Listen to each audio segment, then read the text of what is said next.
Мы третий день с вами наблюдаем активные разговоры о блокировках интернета, о штрафах за поиск экстремизма, о перспективе запрета WhatsApp, о которой Путин прямо заявляет, мол, надо душить иностранные сервисы и срочно. Чем дальше мы это все обозреваем, тем сложнее отделаться от тревожного наблюдения. Складывается четкое впечатление, что кто-то куда-то очень торопится, что кому-то принципиально нужно окуклить российский интернет, полностью изолировать его от внешнего мира именно к осени, не позже. С одной стороны, может показаться, что это логичное продолжение политики последних 13 лет. Но в этот раз все сложнее. Сегодня подумаем, куда же они могут так спешить? У нас есть 4 гипотезы.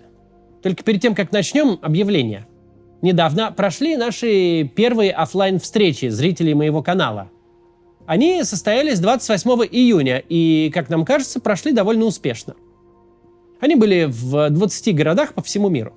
Где-то собирались компании из 5 человек, а где-то приходило и больше 20. Следующий раунд встреч уже запланирован на субботу, 26 июля. Сейчас на сайте можно найти объявления о встречах более чем в 30 городах, и мы продолжаем искать организаторов в новых местах. Если вы хотите провести встречу у себя в городе, заходите на сайт и оставляйте заявку, и наш модератор с вами свяжется. После этого мы разместим информацию о вашей встрече на нашем сайте. И к вам смогут присоединиться другие зрители. Если же вы просто хотите прийти на встречу, тоже заходите на сайт и посмотрите, есть ли запланированная встреча в вашем городе. Если пока нет, может, как раз вы и станете организатором. Встречи мы не проводим в России, Беларуси и Украине, а вот в остальных странах все работает. Ссылка на сайт в описании. В этот раз, кстати, будет для участников встреч задание. Посмотрите.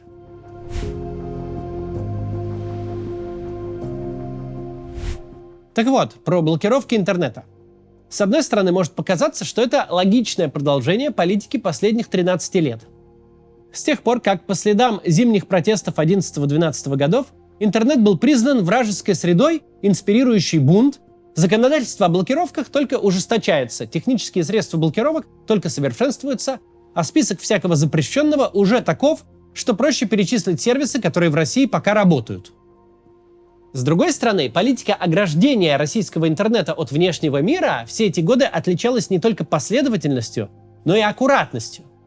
Организаторы понимали, просто так брать и наглухо блокировать популярные сервисы – это путь не к установлению цензуры, которую они хотели, а к тому, чтобы выбесить аполитичное большинство.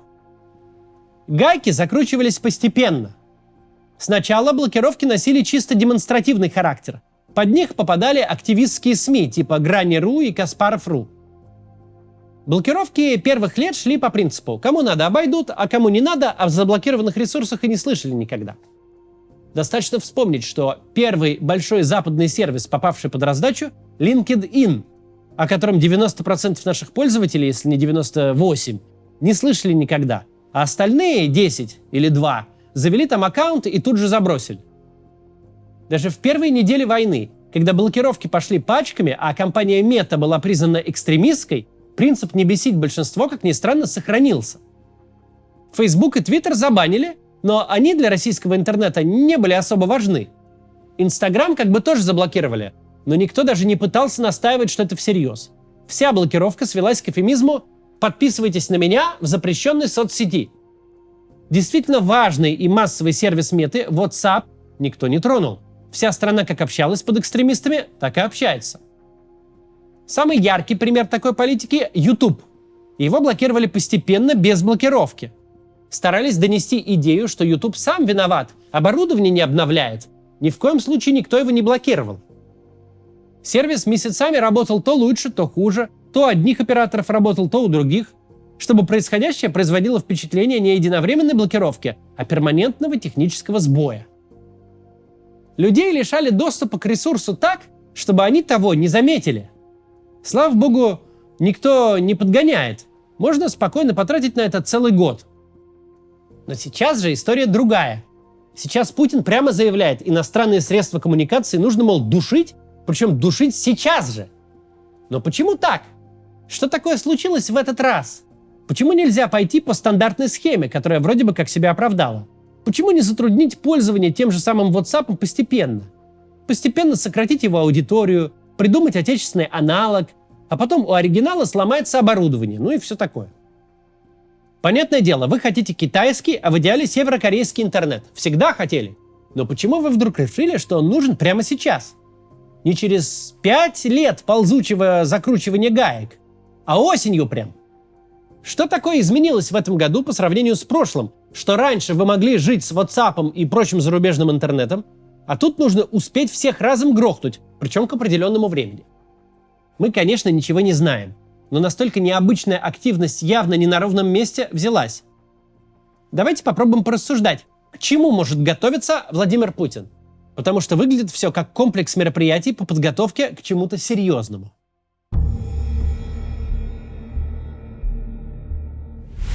Первая гипотеза – мобилизация. За последнее время мы приучили себя к мысли, что Путин научился воевать без мобилизации.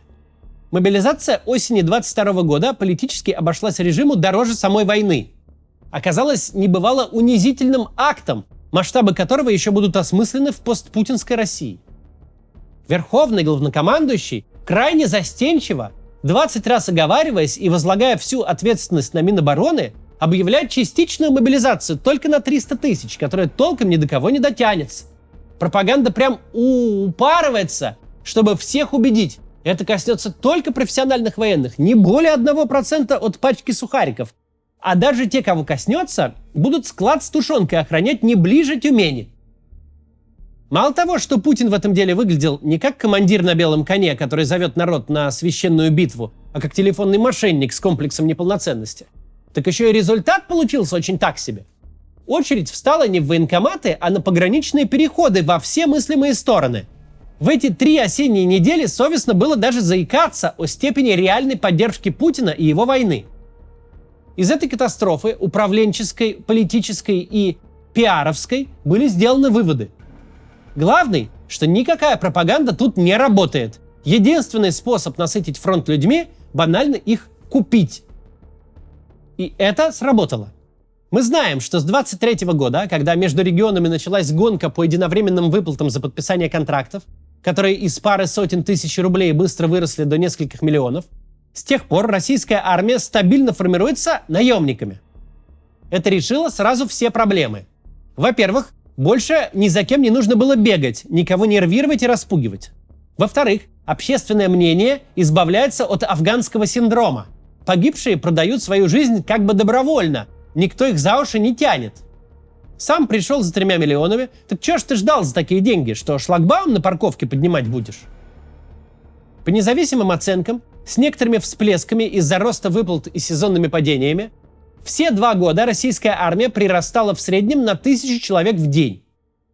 И казалось, что так можно воевать вечно, ведь никаких издержек от потерь нет, за все уплочено. Но вполне возможно, что сейчас ситуация изменилась по нескольким причинам. Обсудим их после рекламы. Посмотрите, пожалуйста. Куда ездят отдыхать россияне? Очень многие на Бали. По данным посла Индонезии в Москве, за 2024 год остров посетили более 180 тысяч россиян. Визу туда легко сделать, да и место волшебное. Океан, солнце круглый год и вкусная еда. И вы можете приобрести там недвижимость от ведущего девелопера на Бали Break Property. Сдавать их в аренду и получать от туристов доход. Например, вот такие виллы. Это проект Эдем 2. В первую очередь была полностью распродана всего за несколько месяцев. Локация Нуса Дуа, один из самых престижных и тихих районов Бали. Именно здесь самые красивые, кинематографичные, белоснежные широкие пляжи. До них всего 5 минут на байке. Рядом гольф-клуб мирового уровня, пятизвездочные отели и развитая инфраструктура. Есть 2 формата недвижимости. Кондо-виллы от 24 до 40 квадратных метров и виллы с 1-2 спальнями от 70 квадратных метров. Есть виллы с кухней, приватным бассейном или руфтопом. Каждый юнит сдается под ключ, с дизайнерским ремонтом, мебелью, техникой и даже посудой. Брейк берет на себя управление, сдачу в аренду, уборку и отчетность. Вы просто будете получать доход и при желании отдыхать в своей вилле от застройщика-партнера Marriott. У Брейк более 450 объектов, многие из которых уже сданы и размещаются на Airbnb и Booking. В штате более 200 сотрудников, архитекторы, строители, аналитики, управляющая компания. В готовых объектах Break доходность от аренды достигает 12-16% годовых в валюте. Также наблюдается рост цен к завершению строительства до 35%. Цены стартуют от $90 тысяч за кондо-виллу и от 170 тысяч за виллу. Первый взнос от 25%, а еще доступна рассрочка без процентов на срок до 2,5 лет. Сделку можно оформить удаленно, без визита на остров. А по промокоду CATS вы получите 6 месяцев бесплатного управления, что позволит сэкономить до 18% комиссии. Оставляйте заявку по ссылке в описании, получите подробную брошюру проекта EDEM 2 и зафиксируйте самую выгодную цену на старте. Спасибо, что смотрите рекламу. Она позволяет каналу оставаться независимым и говорить то, что мы считаем нужным. Продолжим. Мы говорили, что, возможно, ситуация изменилась, и теперь государству может понадобиться мобилизация. Так вот, почему изменилась? Во-первых, резко вырос масштаб войны и темп потерь. Тут даже не важно, верим ли мы недавно озвученной Генсеком НАТО оценке в 100 тысяч погибших за полгода. Просто по графикам, которые делает Медиазона, подсчитывая некрологи, по активности на линии фронта мы понимаем, 2025 год существенно более кровавый, чем 2024, и несравнимо более кровавый, чем 2023. Речь уже не идет об активности только на каком-то узком участке фронта, какими были в свое время Бахмут или Часов Яр. А на всем прочем пространстве идут только позиционные перестрелки. Путин хочет не просто воевать на фронтах длиной в сотни километров. Он хочет на таких фронтах наступать. Ему нужно не просто восполнять потери, а постоянно наращивать армию. При том, что вопрос теперь стоит только о масштабах роста, темп подписания новых наемников как минимум не увеличивается. Мы знаем это из независимых оценок, понимаем по всяким косвенным признакам, вроде расширения категорий, которым разрешено подписывать контракты, в том числе и на лиц без гражданства, например. Знаем по историям с принуждением срочников, по рассказам ментов, которые убеждают местных алкоголиков пойти на войну. То есть темп пополнения, который, видимо, был достаточен для прошлых лет, сейчас уже не покрывает потери. А ведь для наступления армии нужно не поддерживать ее численность, а наращивать. Во-вторых, темп подписания новых наемников неизбежно будет падать. Просто по законам рыночной экономики. С каждым днем сложнее представить человека, который условно вчера не шел забирать 3 миллиона, а сегодня пойдет. Понятно, что кому-то только сейчас исполнилось 18, кто-то только сейчас окончательно утонул в ворохе кредитов и микрозаймов, кого-то только сейчас запугали или обманули. Но это персональные истории. Те, кого проще всего достать, масса неприкаянных мужиков, которые настолько не ценят свою жизнь, что готовы разменять ее на денежный эквивалент китайского джипа, они уже подписались. В-третьих, подобный способ пополнения армии очень дорог для такой войны, которая и без того превышает все мыслимые планы по затратам. Покупать поштучно людей за миллионы нормально для компактной спецоперации, но не для войны типа Первой мировой, где наемники живут от нескольких дней до пары месяцев. Путин в летнем наступлении кладет больше людей, чем способен набирать прежним порядком. А еще он не собирается останавливаться.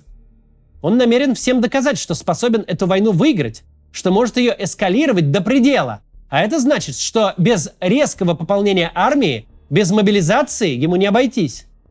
Текущим темпом войны уже никого не запугать, никакого Трампа не впечатлить. Если хочешь всем показать, что ты не лох педальный, идущий по развалинам хуторов, а прям отморозок и готов идти до конца, нужно сильно, в разы, на порядок больше людей, чем сейчас. Если на осень планируется мобилизация, то идея быстренько и заранее свернуть башку интернету выглядит вполне логичной.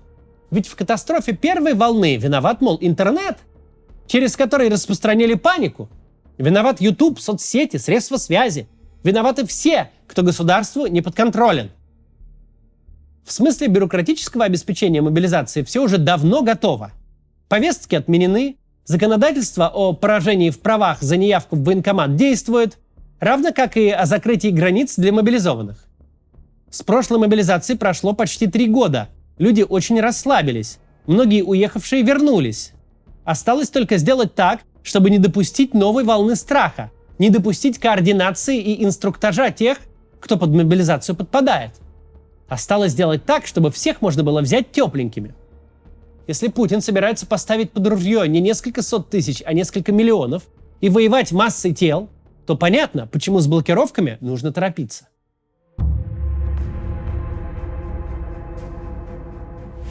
Вторая гипотеза не веселее первой.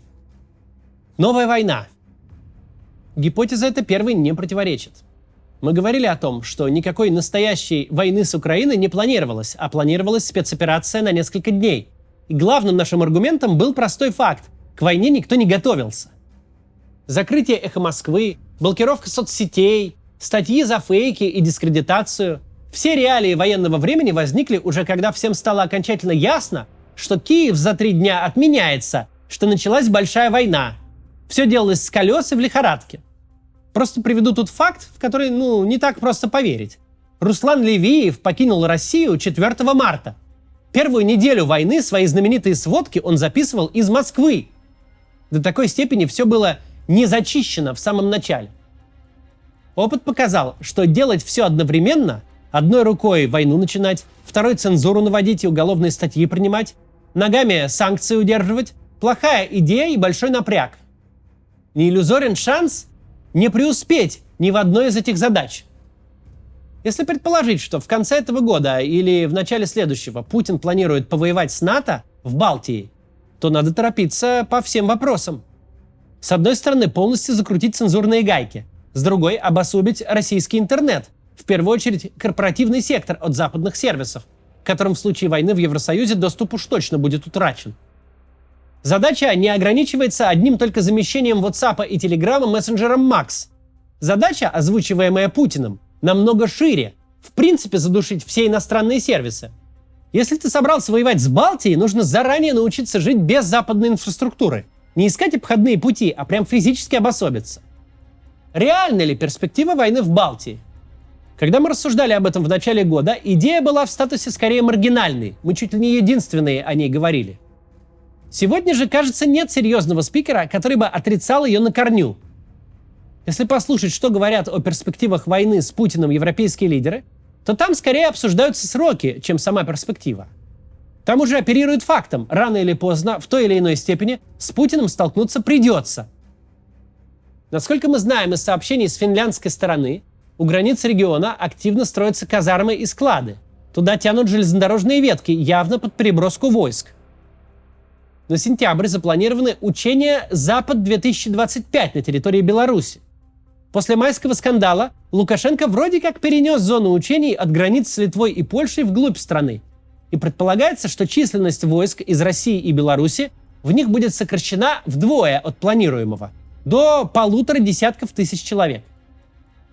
Но, как и любые такого рода заявления, все тут вилами по воде писано. И понятно, что именно на этих стратегических учениях предполагается отрабатывать. Факт в том, что уже этой осенью Путин сконцентрирует какое-то количество войск совсем недалеко от того самого Сувалкского коридора, который выступает единственной сухопутной связью стран НАТО в Балтии с их европейскими союзниками. Сколько там будет российских войск? Покинут ли они Беларусь с окончанием учений? Большой вопрос. Но тут надо вспомнить, что оба раза, и весной 21-го, когда вторжение в Украину не случилось, и февраля 22-го, когда вторжение началось, Путин концентрировал войска у границ именно под видом учений. Более того, контингент был до последнего убежден, что на учениях и находится.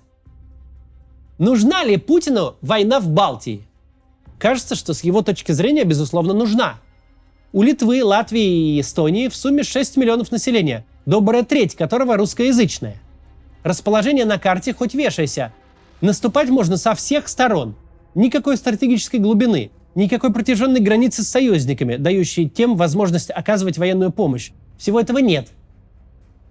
Про Украину чекисты Путину вешали лапшу, что все русскоязычное население будет российские танки с цветами встречать, и только и ждет, пока освободится от гнета бандеровцев. В случае же Балтии вполне вероятно выстроена иная мифология. Все, мол, Путина настолько ждут, что немедленно начнут стрелять в спины собственным войскам. Это, конечно же, не так, но мифология-то такая может быть. Если отношения с Украиной пришлось долго и последовательно портить, долго объяснять гражданам, с какого хрена самая близкая России страна вдруг теперь объявлена врагом, то с Балтией эти отношения были плохими примерно всегда. Никаких специальных усилий к идеологической обработке тут прилагать не придется. Война со странами Балтии, в отличие от Украины, с точки зрения Путина, действительно может сулить ему быструю и легкую победу, которую можно будет продать как внутри, Все же Таллин, Вильнюс и Рига – это не безымянные поселки. Так и вовне. Уж такое-то Трамп точно должен оценить. Уж это-то точно демонстрация силы и абсолютной отмороженности. Будут все договариваться и идти на все условия. Так, вполне возможно, думает Путин. Если мы считаем, что впечатлить Трампа, вернуть его за стол переговоров о разделе мира, хотя бы снова обратить на себя его восхищенное внимание – это для Путина цель, то угроза над Балтией нависнет не через 5-7 лет, как полагают европейцы, а в ближайшее время. Просто при первой же возможности. Единственным аргументом против того, что Путин попытается аннексировать балтийские государства, может быть то, что у него физически не хватает сил воевать на два фронта. Что у него просто нет достаточно людей. Этот аргумент работает только в том случае, если мы забыли, что этот самый Путин отправился воевать с самой большой по площади европейской страной, населением в 40 миллионов человек, силами группировки до 200 тысяч. То есть аргумент работает, если Путин считает, что с ним будут воевать. Если уж он верил, что в Украине получится полицейская спецоперация, то с чего вдруг он должен решить, что Балтия окажет сопротивление? А уж тем более, что европейские союзники будут за нее воевать. У Путина нет сил, чтобы быстро продвигаться против украинской армии, объективно самой большой и мощной в нынешней Европе. Но несколько десятков тысяч человек, сколько-то сотен единиц боевой техники и артиллерии, достаточных, чтобы перекрыть 60 километров коридора между Польшей и Литвой, он найдет. Напомню, мы говорим только о той реальности, которая может существовать лишь в голове Путина, и о том, почему нужно так спешить с окукливанием российского интернета. Действительно, если ты собрался устроить Крым 2.0, но теперь в отношении стран НАТО, то вообще вся инфраструктура интернета, особенно корпоративная, производственная, финансовая его части, которые завязаны на западные сервисы, все это должно быть задушено до любого вторжения. Что касается сервисов гражданских, то такая война слишком большой риск, чтобы допустить на своей территории хоть какую-то неподконтрольную коммуникацию. И еще раз на всякий случай скажем, новая глава войны и новая волна мобилизации – гипотезы друг друга не отменяющие, а дополняющие. Новая волна мобилизации может быть мотивирована не только тем, что для войны в Украине недостаточно людей, но и тем, что людей на два фронта нужно сильно больше. Это самый страшный вариант развития событий. Но если почитать, что пишут придворные словоблуды типа Караганова, которые варятся в этом кремлевском бульоне и пытаются все время угадать, что понравится шефу, то живут все эти чудаки там конкретно в ожидании большой войны, для которой война украинская только прелюдия. И перед этой войной явно нужно заткнуть все дыры, которые не заткнули перед прошлой.